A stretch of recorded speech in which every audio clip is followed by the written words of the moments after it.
రాజేశ్వరి ఇది వంకాయ చెట్టుకు పువ్వులు వచ్చినాయండి, కాయలు వస్తాయి. ఇది ఉన్నాయి 2 చెట్లు కానీ బాగానే వచ్చినాయి. ఇది ఇంకో చిన్నగా ఉంది, ఇంకా దీనికి ఏం రాలేదు. పచ్చడికాయ చెట్టుకు కూడా నేను అది స్ప్రే చేసిన చూపిస్తానండి. ఈ స్ప్రే చేయడం వల్ల మళ్ళీ మంచిగా వచ్చింది. మొదలు తీసేయాలి, ఇది ఇట్లా తీసేసుకోవాలి. తీసేసుకుంటే ఇట్లా బుషిగా అవుతుంది చెట్టు అన్నది. ఇవి తీసేసుకుంటే ఏం కాదు. ఇది తీసేసినాక వచ్చినాయి నాకు. ఇది దీనికి కూడా పురుగు వచ్చిందని చెప్పిన కదా, ఏదో పింద వచ్చింది చూడండి, పింద అయింది.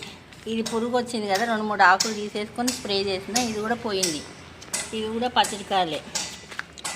మీకు పసుపు కొమ్ములు తీసిన కదా, అవి కొన్ని పాకులోనే వచ్చినాయి. నేను పౌడర్ ఏం చేసుకోలేదు, ఇవి పెట్టుకున్నాయి. ఇది ఒకటి వచ్చింది, ఇంకో ఇది పెద్దగా అయిపోయింది. ఇది పెద్దగా అయిపోయింది, ఇది వచ్చింది. అక్కడ కొనాకు ఒకటి వచ్చింది, మళ్ళీ ఇగో ఇక్కడ 2 వచ్చినాయి. ఎన్ని పెట్టుకున్నానో అన్నీ వచ్చినాయి. నా వీడియో నచ్చితే